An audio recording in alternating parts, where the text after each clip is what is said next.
100 रोटी वाला ससुराल। सुनो जी, मुझे तो शीतल की बड़ी फिक्र रहती है।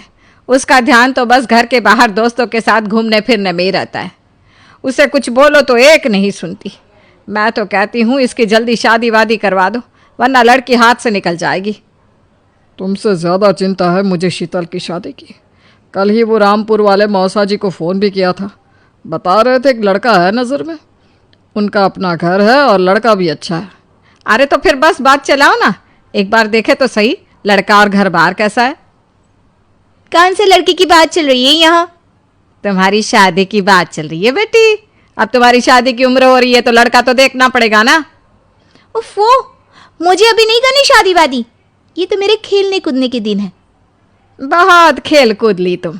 अब घर के काम धाम सीखने की कोशिश करो, समझी? ससुराल जाकर हमारी नाक मत कटवा देना। सब्जी काटनी तो आती नहीं इसको, तो नाक ही कटवाएगी। अरे मैं इसे शादी तक अच्छे से सब सिखा दूंगी। आप तो बस उस लड़के से इसकी शादी के बाद चलवाओ। कुछ दिनों बाद कुणाल और उसकी माँ शीतल को देखने घर आते हैं। कुणाल दिखने में बड़ा ही स्मार्ट होता है। शीतल तो उसे देखती ही रह जाती है। देखो जी, हमारी कोई डिमांड तो है नहीं, बस हम चाहते हैं कि लड़की घरेलू हो, घर के सारे कामकाज संभाल ले। अब आपके परिवार में तो बस 3 ही लोग हैं, पर हमारा तो खूब भरा पूरा परिवार है। बाकी हमें लड़की के घूमने फिरने दोस्तों से मिलने से कोई दिक्कत नहीं है। घर का काम करने के बाद जो चाहे सो करे। अरे वाह, ये तो इतने बढ़िया लोग हैं। लड़का भी इतना स्मार्ट है और ऊपर से इन्हें मेरे घूमने फिरने से भी कोई दिक्कत नहीं है। हे भगवान, तूने तो बिना मांगे ही मुझे सब दे दिया। बताओ जी, और क्या चाहिए हमें? हमारी तरफ से तो रिश्ता पक्का है जी। बस फिर तो हंसी खुशी शीतल और कुणाल की शादी हो जाती है। शीतल मन ही मन बड़ी खुश होती है और उसी खुशी के साथ वो अपने ससुराल में कदम रखती है। आओ बहू, तुम्हारा अपने ससुराल में स्वागत है। ये मिलो अपने परिवार से। ये तुम्हारे ससुर जी, तुम्हारी ननद सुनीता और गीता, सुनीता के पति राजेश और उनके 2 बच्चे राजू और चिंटू। ये ना हमारे साथ यहीं रहते हैं। ये तुम्हारी दादी सास हैं और बाकी लोग अभी बाहर गए हुए हैं। इतने सारे लोग, ये सब यहीं रहते हैं इस घर में? अरे अभी तो मेरे देवर देवरानी और उनके 3 बच्चे यहाँ नहीं है। उसके मायके में भी शादी थी ना, तो बस वहीं गई है। कल तक आ जाएंगे।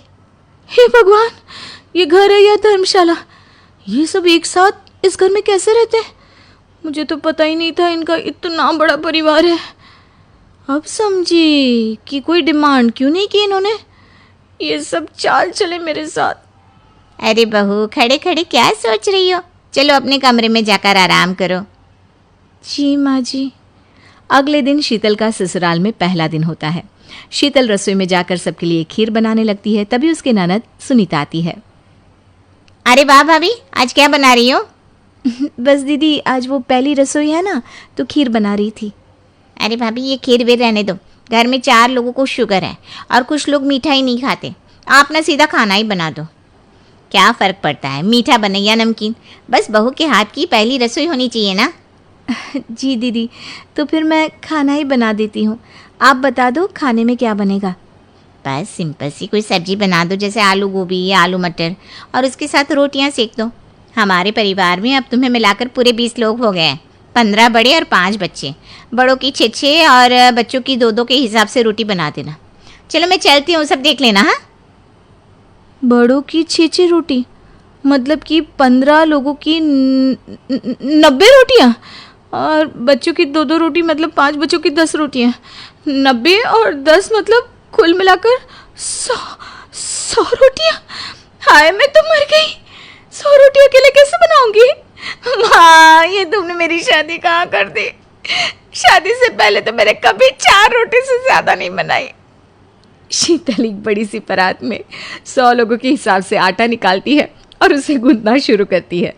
आटा गूंथते गूंथते शीतल के पसीने छूट जाते हैं। उसके बाद बारी आती है रोटी बनाने की।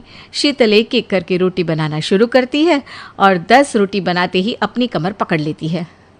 हाय, मैं मर गई। मेरी कमर टूट गई खड़े खड़े, और ऊपर से इतनी गर्मी। मैं 100 रोटियाँ कैसे बनाऊंगी? अरे भाभी, सब बाहर रोटियों का इंतजार कर रहे हैं। ज़रा जल्दी जल्दी रोटी सेक दो। सब